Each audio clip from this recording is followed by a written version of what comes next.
Hello, everyone. My name is AP the Weird One, and welcome back to episode 6 of Full Metal Panic Second Raid, Edge of Heaven, which this screenshot definitely takes, definitely gives that impression for Sosuke.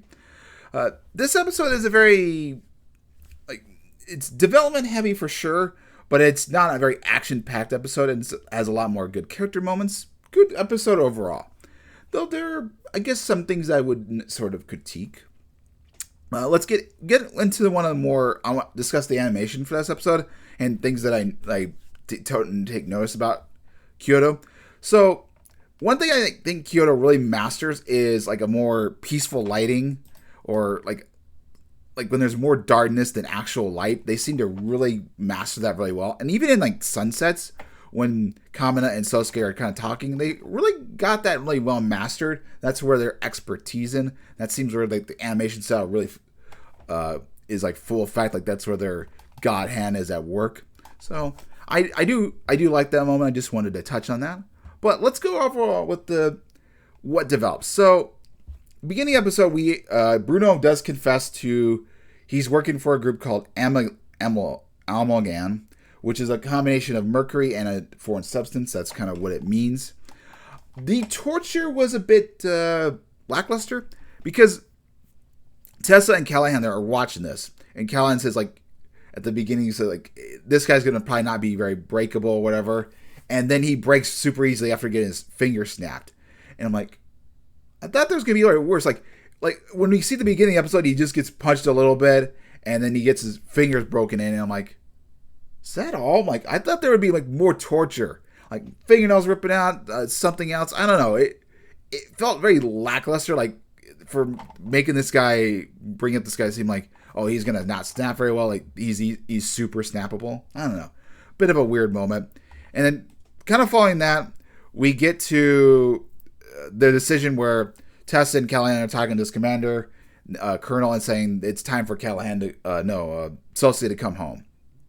They make that decision, and Tessa's actually a bit upset about that. I think she seemed to really want Sosuke to be more humanizing and not necessarily call back. But from there, we get some good humanizing moments. Sosuke does make it to class. He does do his tests, and Kamina does give him a bit of a. She gives him a little bit of a hard time, but nothing too terribly. And she's talking to friend Kyoko about maybe getting a haircut for him.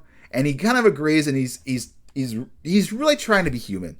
Mao's words are really sticking with him, but he just can't seem to do it, unfortunately. And one thing that did a little bit bug me is like, why didn't Kamina just tell the barber like this guy is grown up in a war-torn country, like he's gonna of course be on a little bit edge. Like, why not say that to him? I don't know. I felt like that would have been a logical explanation, and that is the truth. So I don't know why she said that, but yeah, she's a little bit upset. They're have a little conversation. She kind of criticizes him, but Sosuke says, I'm here to protect you and everything, but I've seen that really haven't well adjusted to life. I'm sorry. I thought he would mention that he tried to do the barber, he just couldn't do it, but he words it differently. Not what I was expecting, but still good overall. Kamina is like, yeah, you haven't adjusted. Come home and let me do your hair. Let me do your hair, because he does have his humanizing moment. He does apologize, and they just have a sweet cutting the hair, getting to know each other a little bit. Sosuke does drop that a character named Wraith is watching him. I believe, from my recollection, I mean they mentioned it's a he, but I believe Wraith is actually female from what I recall, from what I call later in the series. But yeah, so they talk about Wraith, and they eventually get to a point of argument, like Kamina's like, I want to defend myself, and gives her some options. And it's overall a very nice, pleasant scene. We do get to see a little bit of fan service. We do get to see a little bit of Chidori's Booba, and Sosuke does kind of like it. He's a little bit flustered. We also get to see a little bit of feet, which I wasn't expecting at first. I don't know. I thought she would be wearing socks, but I'm like, nope. But, they have a good, pleasant moment. And after he goes back home, he logs onto his report, and he sees that he's got to return back to Murdy Base, and boy, is he pissed. He wants to spend time with Kamina. He wants to be more human. Mao's words are a big influence. And, good on Mao for doing that.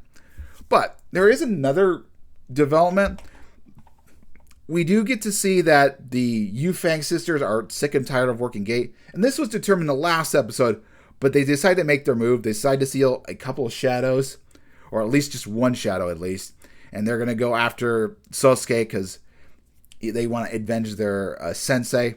Which, given that he's now leaving, it kind of seemed like a good idea to go back to Meridia's base. But given that they seem to think Mithril is nothing to worry about, you take it where you leave it. But, so yeah, we get that development. And also Gates is being weird with cats on a video. I don't know. It was a strange moment. And that's essentially the episode. I liked it. It just had some weird moments to it. I wasn't necessarily expecting. The preview made it more like it was going to be from Sasuke's perspective, enjoying the life, which at the moment he does enjoy it. I thought there was going to be more. It was interesting. Anyway, I've rambled long enough. I'll see you guys next week for episode 7. We got 2 more episodes before I start doing my novel checkout for volume 4. So look forward to that. Anyway, have a wonderful Friday, great weekend, and catch you guys back on Monday.